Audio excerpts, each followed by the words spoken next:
সম্প্রতি বিএনপির নেত্রী ব্যারিস্টার রুমিন ফারহানার একটি সাক্ষাৎকার ঘিরে বিতর্ক দানা বেঁধেছে। ভারতীয় গণমাধ্যম আজক বাংলা চ্যানেলে দেওয়া সাক্ষাৎকারে তিনি অন্তর্বর্তীকালীন সরকারের প্রধান উপদেষ্টা ডক্টর মোহাম্মদ ইউনূসের বিরুদ্ধে একাধিক অভিযোগ তোলেন। রুমিন ফারহানার দাবি ছিল, দেশের আইনশৃঙ্খলা ভেঙে পড়েছে, চট্টগ্রাম বন্দর বিদেশিদের হাতে তুলে দেওয়া হচ্ছে এবং তারেক রহমানের দেশে ফেরার মতো নিরাপদ পরিবেশ তৈরি করতে ব্যর্থ হয়েছে ডক্টর ইউনূস। একই সঙ্গে তিনি অর্থনীতিতে কোনো সাফল্য নেই বলেও মন্তব্য করেন। তবে তার এসব বক্তব্যকে মিথ্যাচার ও রাজনৈতিক প্রতিহিংসা বলে আখ্যায়িত করেছেন অনেকে। ঢাকা কলেজের অর্থনীতির প্রাক্তন অধ্যাপক ফেরদৌস জামান একটি ভিডিও বার্তায় এসব বক্তব্যের তীব্র প্রতিবাদ জানান। জনপ্রিয় বিশ্লেষক ও প্রবাসী অ্যাক্টিভিস্ট পিনাকি ভট্টাচার্য তার ভেরিফাইড ফেসবুক পেজে এই ভিডিওটি শেয়ার করে মন্তব্য করেন, যারা সরকারের কোনো সাফল্য দেখতে পান না তাদের উদ্দেশ্যে এই বক্তব্য।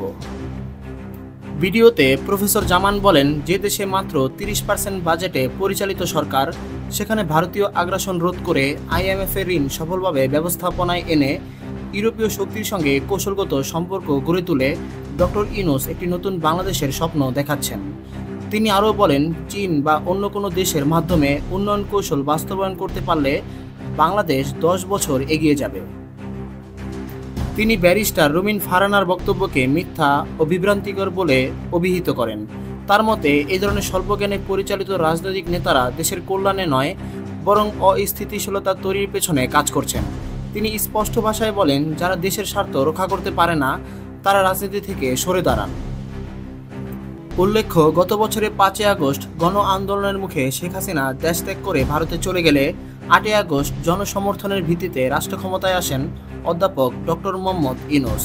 তারপর থেকে বাংলাদেশ ভারত সম্পর্কের গতিপথে উল্লেখযোগ্য পরিবর্তন দেখা দেয়, যার জের ধরে ভারত বিভিন্নভাবে বাংলাদেশে অস্থিতিশীলতা সৃষ্টির চেষ্টা করছে বলে রাজনৈতিক বিশ্লেষকদের মত।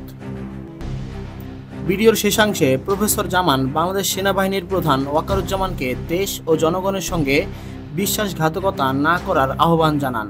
তার ভাষায়, তুমি তোমার মুখ খুলে ফেলেছ, এবার সাবধান হও। বাংলাদেশের চলমান রাজনৈতিক বাস্তবতায় এই বিতর্ক নতুন মাত্রা যুক্ত করেছে, যেখানে একজন প্রাক্তন শিক্ষাবিদের বক্তব্য রাষ্ট্র পরিচালনার ভবিষ্যৎ ধারা নিয়েও প্রশ্ন তুলেছে।